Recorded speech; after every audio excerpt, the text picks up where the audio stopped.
بسم اللہ الرحمن الرحیم الحمد للہ رب العالمین والصلاة والسلام علی سید المرسلین اما بعد اللہ رب محمد صلی اللہ علیہ وسلم نحن عباد محمد صلی اللہ علیہ وسلم۔ موتیوں کا سوداگر حضرت حسن بصری علیہ رحمہ ابتداء میں موتیوں اور جواہرات کے سوداگر تھے۔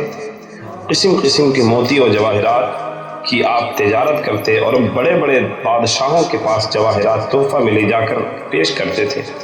ایک دفعہ کچھ جواہرات ہرقل بادشاہ روم کے پاس لے کر گئے۔ پہلے وزیر سے ملے اور اپنے آنے کا اور اس بادشاہ کی خدمت میں تحفہ لانے کا حال بیان کیا۔ وزیر نے کہا کل تو بادشاہ کو ایک نہایت ضروری کام ہے، مگر وہ کام ایسا ہے کہ دیکھنے کے لائق ہے، کل فرصت نہ ہوگی، وہ کام دیکھنے کے قابل ہے۔ حضرت حسن نے کہا کہ میں ضرور دیکھوں گا۔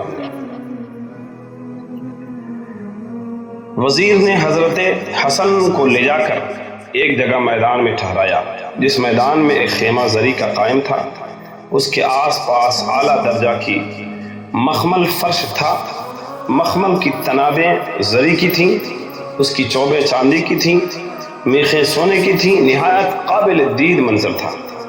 وزیر نے حضرت حسن کو خیمہ کے عقب میں چمن کے پیچھے کھڑا کیا کہ جس جگہ سے حضرت حسن نے سارا تماشا دیکھ لیا، لیکن وہ خیمہ دراصل شاہ ہرقل کے عزیز فرزند کی قبر پر کھڑا تھا، یعنی بیٹے کی قبر پہ کھڑا تھا، اور آج اس کی سالانہ برسی کا دن تھا۔ بادشاہ سالانہ رسم تعزیت ادا کرنے یہاں آیا تھا۔ حضرت حسن نے دیکھا کہ پہلے ایک جماعت مقدس عیسائی لوگوں کی خیمہ کے اندر آئی اور قبر کے پاس کھڑا ہو کر کچھ پڑھنے لگے، پھر روتے ہوئے نکل کر چلے گئے۔ اس کے بعد ایک جماعت طبیبوں کی اور بڑے بڑے ذی عقل لوگوں کی آئی۔ یہ لوگ بھی ننگے سر قبر کے پاس کھڑے روتے رہے اور تھوڑی دیر کے بعد نکل کر چلے گئے۔ ان کے بعد فوج کے افسروں کی جماعت ننگی تلواریں لے کر خیمہ کے اندر آئی، وہ بھی قبر کی سلامی اتار کر ناکام واپس گئی۔ فوجی لوگوں کے بعد ایک جھنڈ نوجوان اور خوبصورت عورتوں کا آیا، جن کے سر کے بال کھلے تھے۔ ان کے ہاتھوں میں سونے کی تھالیاں تھیں جن میں موتی اور جواہرات بھرے تھے۔ ان عورتوں نے قبر کا طواف کیا اور بہت رو دھو کر یہ بھی خیمہ سے باہر چلی گئی۔ ان سب کے بعد بادشاہ خود خیمہ کے اندر آیا اور قبر کے پاس کھڑا ہو کر کہنے لگا، بیٹا تو مجھے بہت پیارا تھا، مگر افسوس کہ تو مر گیا۔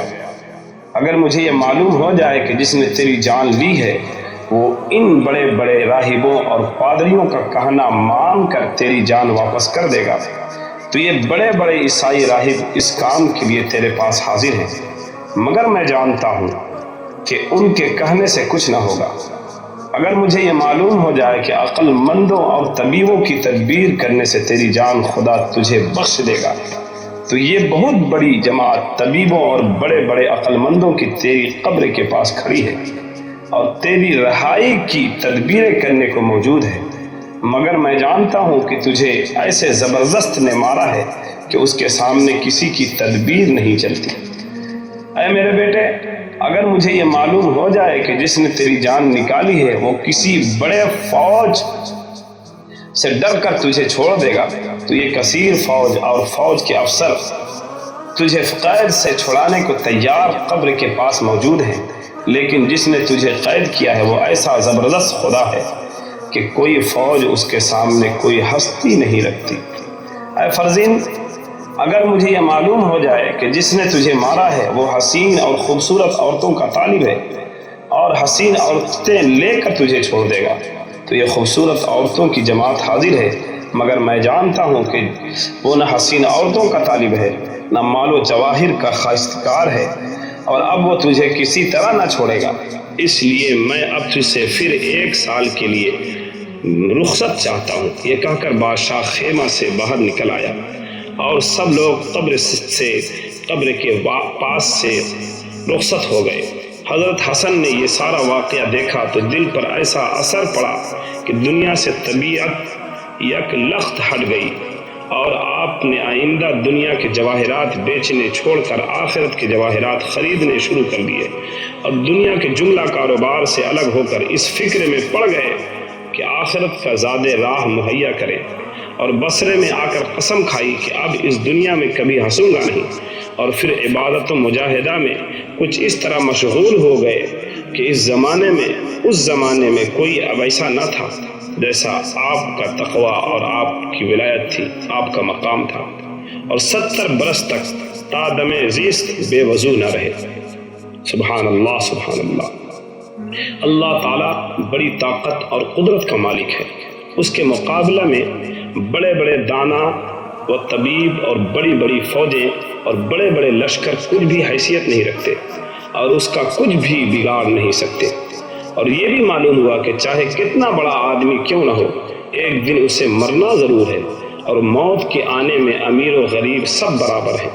کتنے مفلس ہو گئے، کتنے تمنگر ہو گئے، کتنے مفلس ہو گئے، کتنے تمنگر ہو گئے، خاک میں جب مل گئے دونوں برابر ہو گئے، خاک میں جب مل گئے دونوں برابر ہو گئے۔ اور یہ بھی معلوم ہوا کہ اللہ والے اس دنیا فانی کے واقعات سے عبرت حاصل کرتے اور اپنی عاقبت سنوارنے کی فکر میں لگ جاتے ہیں۔ اللہ رب العزت ہم سب کو بھی اس واقعے کے سننے کے بعد اس واقعے سے عبرت حاصل کرنے کی توفیق و رفیق عطا فرمائے، اور اس واقعے کو دوسروں تک پھیلانے کی توفیق و رفیق عطا فرمائے۔ السلام علیکم ورحمۃ اللہ وبرکاتہ۔